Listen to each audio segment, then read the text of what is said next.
एक खास स्टेट के नशा मुक्ति केंद्र में 28 साल का एक नौजवान सिर झुकाए बैठा हुआ है। उसके हाथ कांप रहे हैं, इतना कि एक गिलास पानी भी खुद से नहीं पी सकता। बैठे बैठे इसका दिमाग फ्लैशबैक में चला जाता है।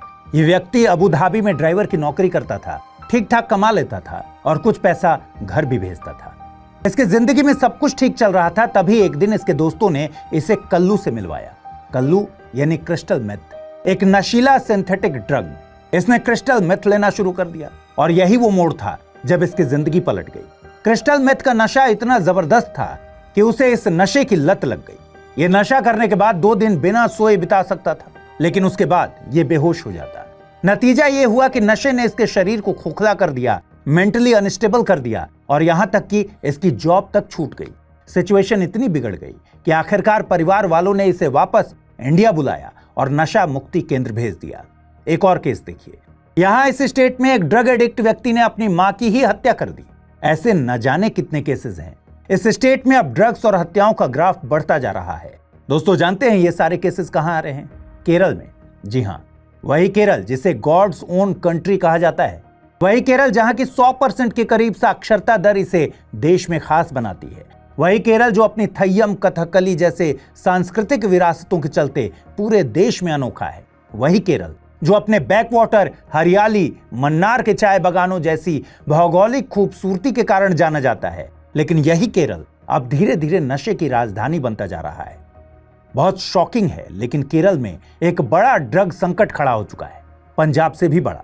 सवाल है कि आखिर कैसे केरल इस सिचुएशन में पहुंच गया? क्या ऊंची साक्षरता दर और ड्रग एब्यूज में कोई रिलेशन है?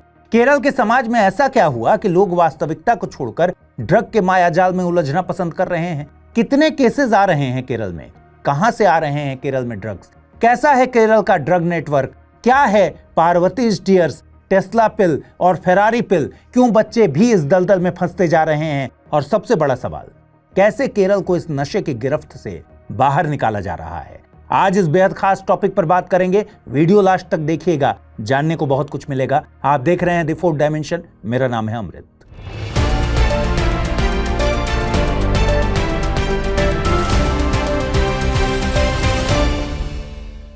अगर आप आईएएस की तैयारी करते हैं तो आपके पास है एक सुनहरा मौका। आईएएस की संपूर्ण तैयारी को ध्यान में रखकर स्टडी IQ लेकर आया है नया फाउंडेशन कोर्स, जिसमें आपको कराई जाएगी प्रीलिम्स से लेकर इंटरव्यू तक की पूरी तैयारी।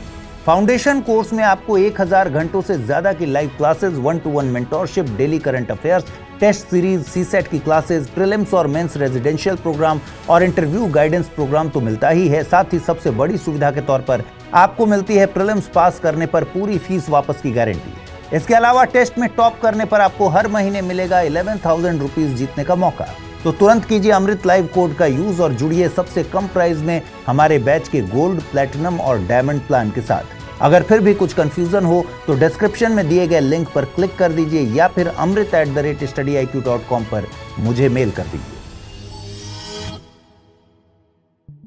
अगर आज केरल में किसी से पूछो भाई क्या चल रहा है, तो जवाब में फॉग नहीं मिलेगा, जवाब मिलेगा ड्रग्स के खिलाफ जंग। दोस्तों, ये सच्चाई है कि केरल के हर कोने में नशा विरोधी सेमिनार्स चल रहे हैं और इसमें बड़े बुजुर्ग से लेकर 5वीं क्लास के बच्चे तक शामिल हो रहे हैं। केरल के हर गली कूचे में अब नशे के खिलाफ अभियान चल रहा है। कौन सा नशा? सिंथेटिक ड्रग्स का नशा, जैसे MDMA यानी मैथिलीन डाइऑक्सी एन मेथेम्फेटामाइन। इसको एक्सटेसी या मौली भी कहते हैं।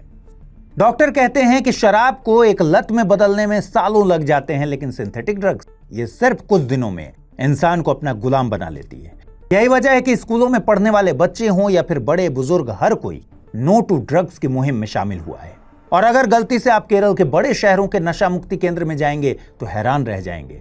यहां आपको डॉक्टर से लेकर स्कूली बच्चे तक दिख जाएंगे। लेकिन एक और भी खौफनाक हकीकत है, और वो है कॉलेज और यूनिवर्सिटी का ड्रग सेंटर में बदल जाना। क्योंकि यहां अब डिग्री से ज्यादा आसानी से तो ड्रग्स मिलते हैं।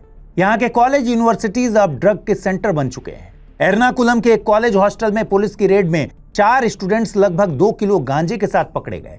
इसके अलावा इनोवेशन देखिए, अगर कोई खुलेआम ड्रग्स नहीं ले सकता कोई बात नहीं, अब ड्रग्स की शक्ल ही बदल गई है। अब ड्रग्स कैंडी, आइसक्रीम के फॉर्म में मिल रही हैं। और नाम भी देखिए, पुलिस या दूसरी एजेंसी को गुमराह करने के लिए LSD बिक रही है पार्वतीज टीयर्स के नाम से, और MDMA कैप्सूल्स टेस्ला पिल या फेरारी पिल के नाम से बिक रही हैं। मानो ड्रग सप्लायर चैलेंज कर रहे हैं कि दम है तो जान लो। केरल के विपक्ष के नेता ने बताया कि अब केरल में ड्रग सेलर ढूंढना मुश्किल नहीं है। किसी को ड्रग सप्लायर चाहिए, नो प्रॉब्लम।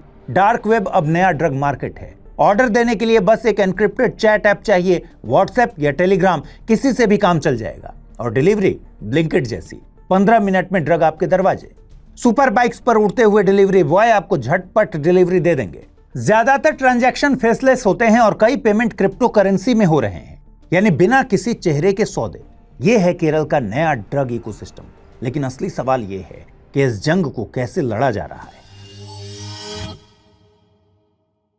दोस्तों, केरल में नशे के खिलाफ जंग शुरू हो चुकी है। सिंथेटिक ड्रग्स जैसे एमडीएमए और मेथ का खतरा इतना आउट ऑफ कंट्रोल हो चुका है कि राज्य विधानसभा को भी अपना सारा कामकाज रोककर सिर्फ इसी मुद्दे पर विशेष सत्र बुलाना पड़ा। लेकिन केरल में अब नशे के खिलाफ जंग सिर्फ पुलिस की नहीं रही। इस नशे के खिलाफ जंग में पूरा का पूरा समाज शामिल हो गया है। यह लड़ाई अब स्कूलों, पंचायतों और हर गली मोहल्ले की बन चुकी है। जहां पहले पुलिस अकेले कार्रवाई किया करती थी, अब वहां गांव की पंचायतें, क्लासरूम के शिक्षक सभी मोर्चा संभाले हुए हैं।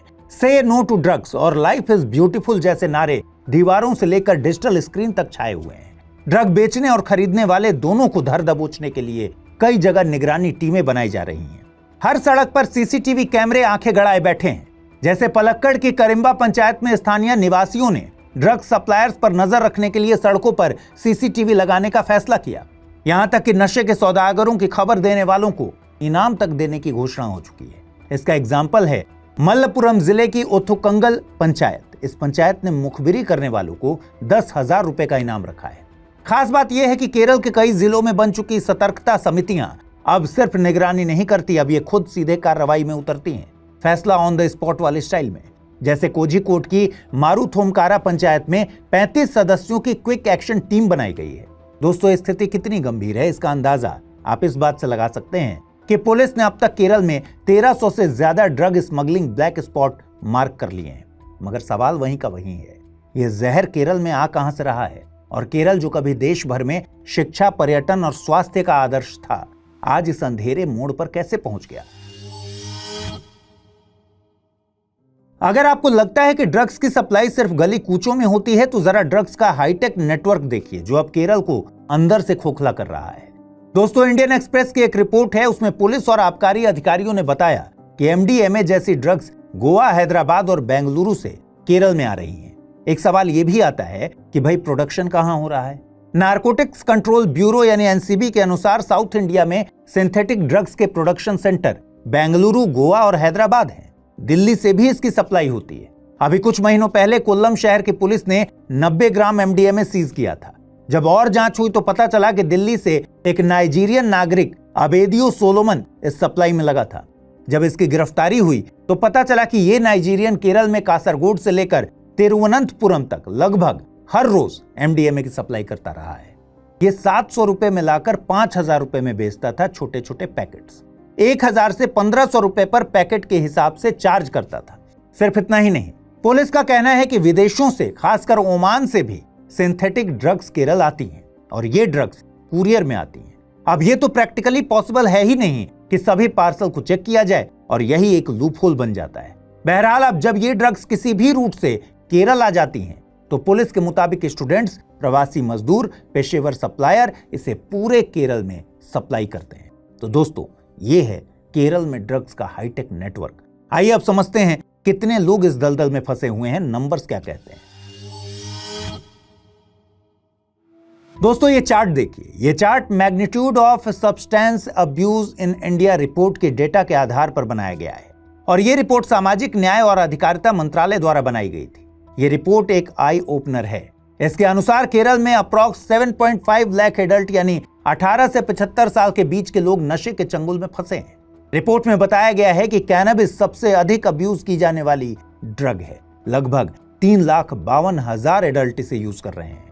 इसके बाद ओपियोइड का नंबर आता है। इसने राज्य में अप्रॉक्स 2.12 लाख एडल्ट को अपना गुलाम बना लिया। यहीं 1.32 लाख से ज्यादा एडल्ट सेडेटिव्स के आदी हैं। लेकिन इससे भी ज्यादा शॉकिंग फैक्ट यह है कि राज्य में अप्रॉक्स 75,000 बच्चे ड्रग्स की बुरी लत के शिकार हो चुके हैं। इनकी उम्र क्या है?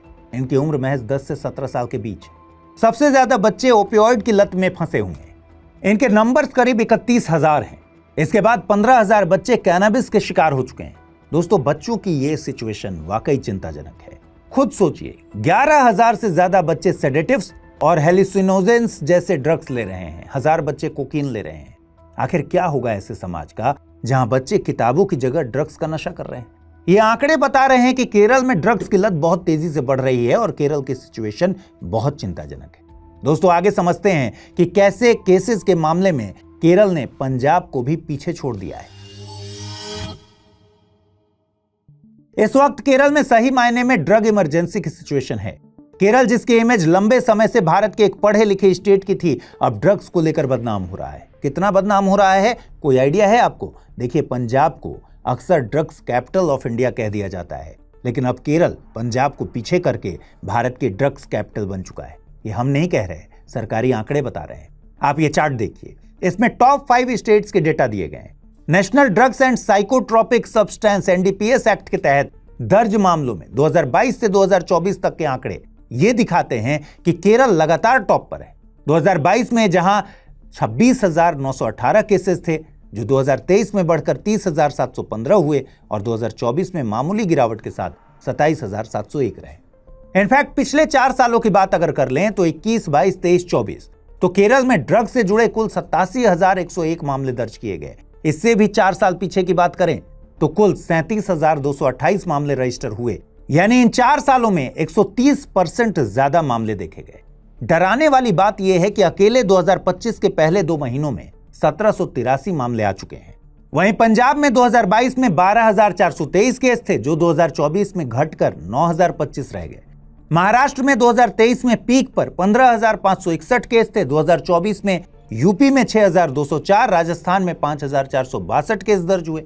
आप चार्ट में ध्यान से देखेंगे तो दिखेगा कि उत्तर प्रदेश और पंजाब में मामलों की संख्या कम होती दिख रही है, जबकि भले ही कम केसेस हों, लेकिन राजस्थान में मामले 2022 से बढ़ते दिख रहे हैं। इस चार्ट से पता चलता है कि केरल में पंजाब से 3 गुना अधिक मामले देखे गए। अब केरल में ड्रग संकट इसलिए भी बड़ा विकराल दिख रहा है क्योंकि भारत में ड्रग से जुड़े मामलों की दर केरल में सबसे ज्यादा है। 2024 में प्रति लाख लोगों पर 78 केसेस, जबकि पंजाब में यह दर है 30 केसेस का। अब सिचुएशन ये हो गई कि केरल का हर जिला ड्रग्स की चपेट में आ चुका है, यानी सिचुएशन बद से बदतर हो रही है। केरल में कुल 14 जिले हैं, इनमें से एर्नाकुलम में सबसे अधिक मामले हैं, लगभग 1010। इसके बाद कोट्टायम 888, कोझिकोड 363, मल्लपुरम 765 का नंबर आता है। लेकिन बावजूद इसके केरल में ड्रग्स का ट्रेंड पूरे भारत में सबसे अलग है। कैसे, आइए देखते हैं। दोस्तों, केरल में ड्रग्स के ट्रेंड को समझने से पहले आप ये देखिए, इस इन्फोग्राफिक में 2022 से लेकर 2024 के बीच भारत में ड्रग्स की सबसे बड़ी बरामदगी को दिखाया गया है और बताया गया है कि कुल 21 लाख किलो से ज्यादा नशीले पदार्थ जब्त किए गए। सबसे ज्यादा बरामद हुई ड्रग है गांजा, लगभग 18.8 लाख किलो। इसके बाद LSD, CBCS यानी कोडीन बेस्ड कफ सिरप और अफीम है। और दूसरी खतरनाक ड्रग्स जैसे मेथ, हेरोइन, हशीश और ATS यानी एम्फेटामाइन टाइप स्टिमुलेंट्स बड़ी मात्रा में पकड़ी गई है। इसका मतलब यह है कि गांजा अभी भी सबसे ज्यादा इस्तेमाल की जा रही ड्रग है, लेकिन सिंथेटिक और खतरनाक ड्रग्स का चलन भी तेजी से बढ़ रहा है। ये सारे आंकड़े नारकोटिक्स कंट्रोल ब्यूरो NCB द्वारा दिए गए हैं। अभी हमने आपको बताया कि केरल में देश में सबसे ज्यादा NDPS के मामले आ रहे हैं, लेकिन केरल सरकार इसे अलग नजरिए से देखती है। केरल सरकार का मानना है कि NDPS केसेस में वृद्धि और कुछ नहीं बल्कि अलग अलग एजेंसीज की जबरदस्त कार्यवाही की सफलता है।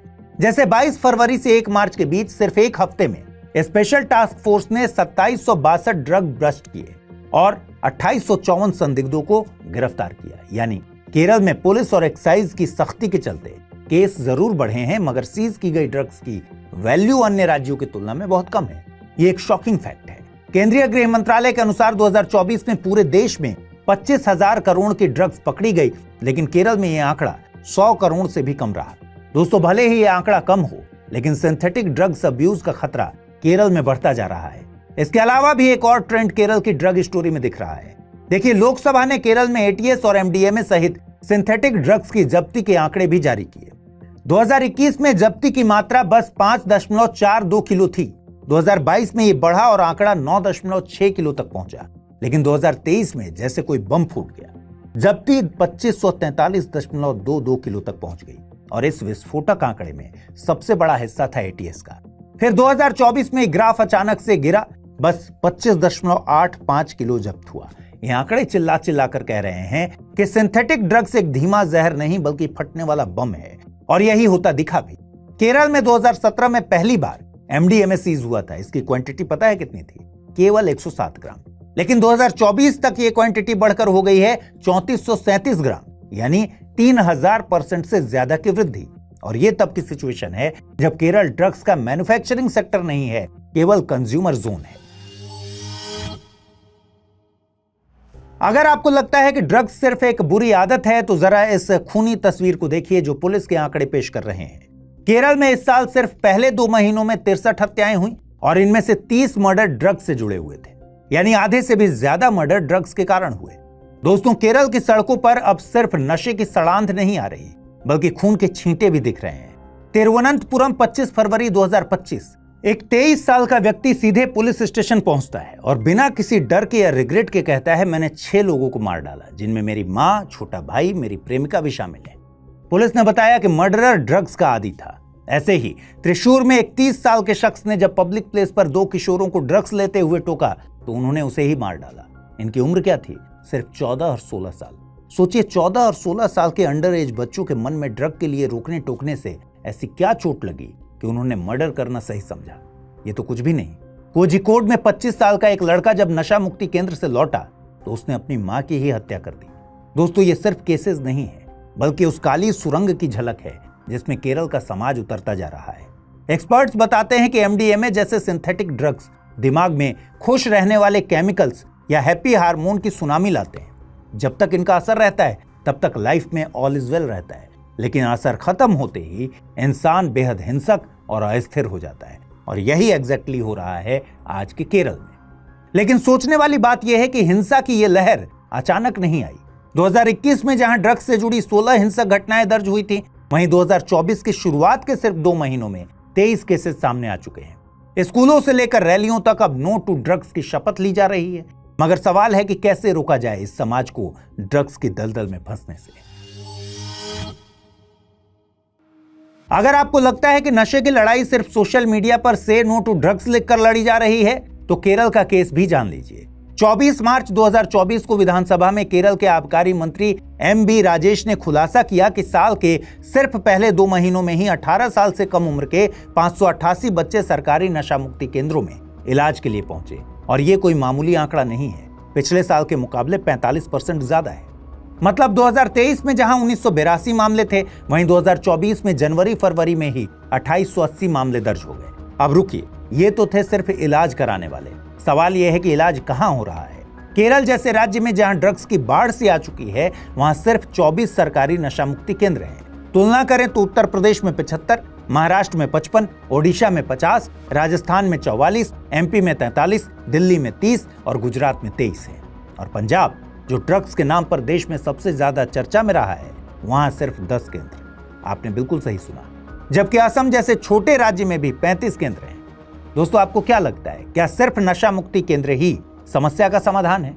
अब सवाल ये नहीं कि इलाज मिल रहा है या नहीं, असली सवाल ये है कि जब बच्चे क्लास छोड़कर ड्रग्स के चक्कर में आ रहे हैं, तो क्या हम उन्हें सही समय पर सही दिशा दिखा पा रहे हैं? आखिर क्या वजह है ड्रग्स के नशीले दलदल में धंसने की? अगर आप आईएएस की तैयारी करते हैं तो आपके पास है एक सुनहरा मौका। आईएएस की संपूर्ण तैयारी को ध्यान में रखकर स्टडी IQ लेकर आया है नया फाउंडेशन कोर्स, जिसमें आपको कराई जाएगी प्रीलिम्स से लेकर इंटरव्यू तक की पूरी तैयारी। फाउंडेशन कोर्स में आपको 1000 घंटों से ज्यादा की live classes, 1-to-1 mentorship, daily current affairs, test series, CSAT की क्लासेस, प्रीलिम्स और मेंस रेजिडेंशियल प्रोग्राम और इंटरव्यू गाइडेंस प्रोग्राम तो मिलता ही है। साथ ही सबसे बड़ी सुविधा के तौर पर आपको मिलती है प्रीलिम्स पास करने पर पूरी फीस वापस की गारंटी। इसके अलावा टेस्ट में टॉप करने पर आपको हर महीने मिलेगा 11,000 रुपीज जीतने का मौका। तो तुरंत कीजिए अमृत लाइव कोड का यूज और जुड़िए सबसे कम प्राइस में हमारे बैच के गोल्ड, प्लैटिनम और डायमंड प्लान के साथ। अगर फिर भी कुछ कंफ्यूजन हो तो डिस्क्रिप्शन में दिए गए लिंक पर क्लिक कर दीजिए या फिर amrit@studiiq.com पर मुझे मेल कर दीजिए। देखिए, इस बात को समझना होगा कि केरल में नशे का बढ़ता संकट सिर्फ एक लॉ एंड ऑर्डर की समस्या नहीं है। हालांकि ऑपरेशन डी हंट के तहत अब तक 12,760 केसेस दर्ज हुए और 13,449 गिरफ्तारियां हुई। इनफैक्ट केरल सरकार के अनुसार राज्य में 98.19% सजा दर भी है, जो देश में सबसे ज्यादा है। लेकिन एक्सपर्ट्स बताते हैं कि सिर्फ छापेमारी और गिरफ्तारी से समस्या हल नहीं होगी। ये रावण जैसी समस्या है, इसके 10 सिर हैं। इसलिए इस समस्या का सॉल्यूशन भी मल्टी डायमेंशनल होना चाहिए। सबसे पहले प्रॉब्लम की जड़ को समझना होगा कि आखिर क्यों यंग पॉपुलेशन इस दलदल में घुस रही है। अगर हम इस समस्या के बीज को ही खत्म कर दें तो ये आगे चलकर नशे के बरगद में नहीं बदलेगा।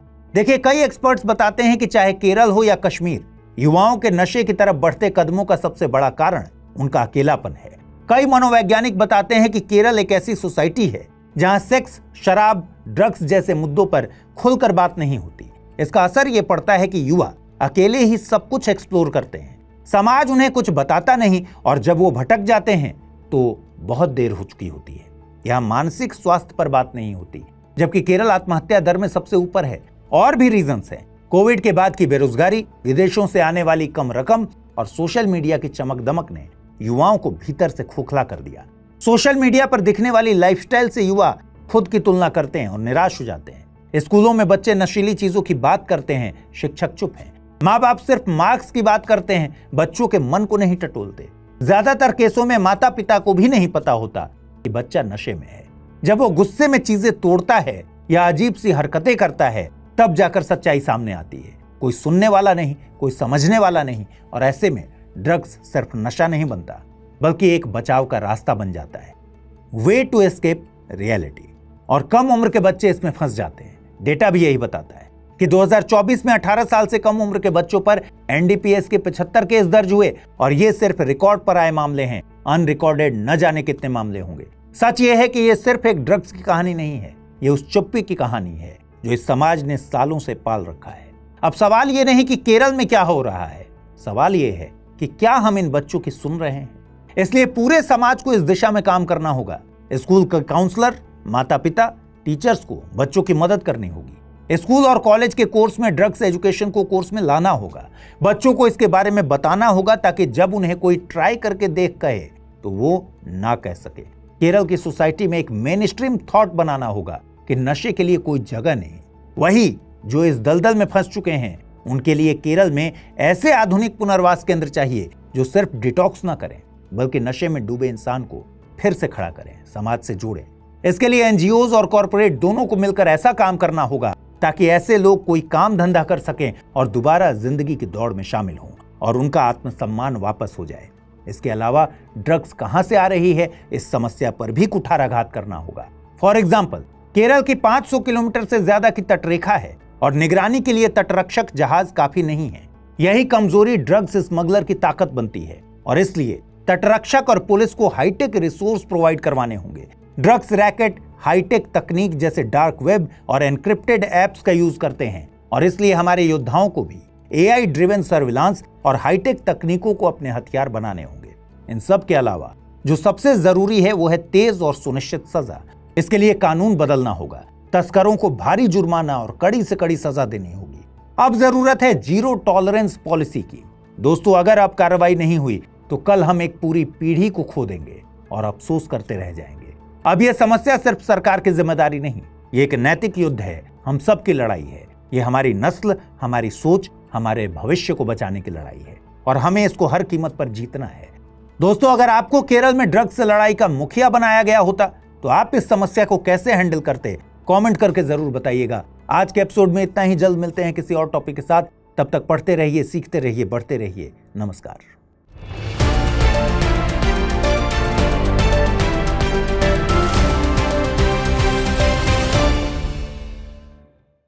हिंदी में यूपीएससी की तैयारी से संबंधित प्रोग्राम्स को देखने के लिए सब्सक्राइब करें स्टडी IQ IAS हिंदी।